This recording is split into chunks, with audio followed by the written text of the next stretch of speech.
Sanibonani, welcome back to enye ivideo. Ngiyabonga kakhulu ke ukuthi ungene kule video asikhulumeni ngodaba lukababa uNathi Mthethwa. Lusa serious lolu daba kusalokhu kukhulunywe ngalo.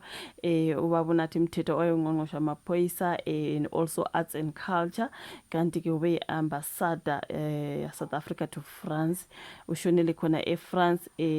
Yeah man, so kuthiwa ke uye wawa phezulu le from the 22nd floor ehotela kade ke ebooke kulo. Angazi kwenzekeni lakhe laphana bafowethu. Hayi sengizwa ke kukhulunywa ukuthi kuthiwa manje there was a window that was forcefully opened.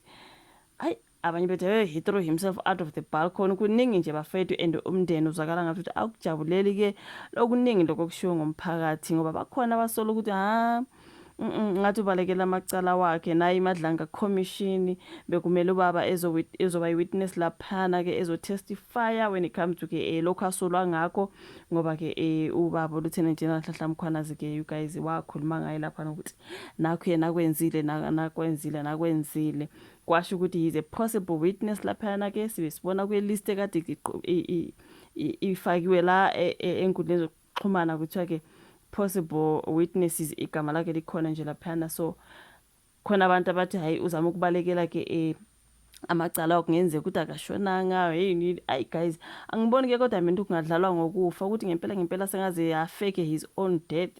Ngibone ke ka Twitter omunye sefaka isithombe sika Thabo Bester lesiyayo. Khumbula ke uThabo Bester the way expose ngakhona enonani bamakudumana ethenga eWoolworths. Ukhona besifakile wathi next year, I think we tell next year someone will be taking this picture, a picture like this of Nathi Mthethwa somewhere like Thabo Bester. He was at Woolworths and then a woman took a picture of Nandipa thinking that she's cheating on her husband. Kanti kuzo expose uThabo Bester, the man whom she is with, ukuthi ayibo akekho ejele lo muntu akashona ngejele nangu yaphila, you know what I mean. So people were just insinuating something like that ukuthi Nathi Mthethwa akashonanga, he's out there. Ngeminye iminyaka sizobona sekunethombe ezithandayo seshuthwe ngomunye umuntu, you know what I mean. So zonke lezo zinto umndeni ngokuzwa kwami ukuthi abazijabuleli inkulumo ezikhulunywa ngabantu becabangela bethini you guys. So kuningi ngiyacabanga ukuthi izolo bensayenza ivideo khulunywa ukuthi umndeni uthi awukayiboni ANC yamthuma kwela seFrance since he was in South African ambassador to France. Abakafiki ekhaya kaMthethwa ke bezongqongqoza bezobika phela umonakalo bona sebebona izindaba nje enkundleni zokuxhumana. Okay, mhlambe noSibali othi wabafonela ongubhudi kaMakoti into ekanjalo kodwa ANC abakayiboni ndawo leyo video. Guys, I'm late in uploading it but ngizoyi-uploada anyways. Mhlambe ungayibheka nakuphilile Babs Entertainment, you know what I mean. Umndeni bukhala ukuthi awukayiboni ANC futhi abasijabuleli izindaba lezi abazithola through i-social media kunokuthi ke bazizwe ngo-ANC onguye othethe indodana yabo ewayisa kuphi emazweni ngoba phela ke ubaba has been a member of ANC for the longest time. So manje ngiyangabona ngikhulunywa ngamalungiselelo okumletha ke from France to back home South Africa, right? So for those who are saying maybe he faked his own death, do you think manje bazolethani mangabe bezoletha umzimba wakhe? You guys like hayi okuyengicabanga ukuthi singakhulumi kakhulu ngoba kuyocaphukisa umndeni. Lana ephepheni bebethe ezihamba phambili ke ekulindele ukuthi uhulumeni waseFrance akhulule isidumbu sika Nathi Mthethwa sihanjiswe emakhazeni azimele futhi kukhishwe nesitifiketi sokufa kwakhe. Izinhlelo zokubuyiswa kwakhe kulindele ukuthi ziqale ngesonto elizayo. So ke njengoba kunalezi indaba you guys ucabanga ukuthi what else can they be bringing back mangabe ngempela akashonanga, the way people are speculating ukuthi he's running away from his problems, you know what I mean. Angicabanga ukuthi kunjalo bafowethu, bengithi nje asihlonipheni umndeni. Nkosi yami uyayicela inhlonipho ukuthi abantu abayeke ukuspeculate ngoba lezo zindaba azifiki zihlale kakuhle kubo. People be busy saying whatever they are thinking emveni kokuthi ke kumenyezela ukuthi akasekho ke emhlabeni. So ngiyacabanga ukuthi kuzoba nalawo malungiselelo ke vele awukumletha back to his home, like they are saying next Sunday. They're saying next Sunday, which means it's not this one. Mhlambe kuleyana ezayo angazi bafowethu. So ukhona bethe on the 5th of March 2025 General Nhlanhla Mkhwanazi told Parliament that the late former police minister Nathi Mthethwa had called him instructing him to withdraw criminal charges and disciplinary action against the allegedly corrupt crime intelligence head uRichard Mdluli. Mkhwana has described interference by Mthethwa as the worst he have ever experienced. So because of this abantu bebethi mhlambe nje ngempela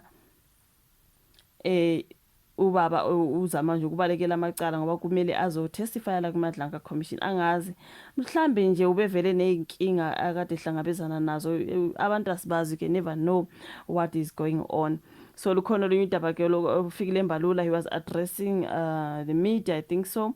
Uthe on behalf of the ANC, Fikile Mbalula conveyed condolences on the passing of Ambassador Nathi Mthethwa, saying that Comrade Nathi Mthethwa was not only a loyal member of the ANC, but also a servant of the people who dedicated his entire adult life to the liberation struggle. Now, he praised Mthethwa's discipline, loyalty, and selfless service, and extended deepest sympathies to his loved ones, comrades, and friends. That was Ubaba Fikile Mbalula. So, and then if family is rejecting the suicide claims in death of South African Ambassador Nathi Mthethwa, like even myself, ngithi ukushone ngabe shonile, but ukuthi suicide hayi mhlawumbe ukhona nje bezama ukumthusa ukuthi angafiki lapha kuMadlanga Commission. Angithi bakhona abathi no usabe ukuyotestify, but abanye abantu be like ukhona umuntu ongafuna ukuthi ayotestify ngoba uzoveza kungamelanga mhlawumbe akuveze, and then they decided to get rid of him. But as for a suicide, for me, nami nje suicide, I believe, guys, I don't believe the suicide. So the family of South African Ambassador to France, Nathi Mthethwa, his family rejected the report suggesting he died by suicide after allegedly falling from the 22nd floor of a Paris hotel on September 30. So relatives speaking from his home in KwaMbonambi, KwaZulu-Natal, described the circumstances surrounding his death as mysterious and called for a thorough investigation. Umndeni so awukholwa na ukuthi suicide, but no bacela ukuthi kuphenyisiswe ngoba ayi elika suicide lona, you know what I mean. Ikhona nje guys enginakho ngoba uNathi Mthethwa kuthiwa ke uzolethwa abase France babhizi ke umzimba wakhe uzolethwa ke eSouth Africa. So for those who are saying mhlambe he is faking his own death, kuzolethwani ke if he is faking, kuzolethwani, you know what I mean. There's nothing like that. I think mhlambe nje ngempela ushonile, you guys. So but suicide, nami suicide ngiyasola, ngicabanga ukuthi nje hayi ukhona othi wenza okuthile. I'm just saying, okay. Angazi ishivo la ka comment section, u like video, u subscribe, u share bese siyabona nakwezayo. Bye.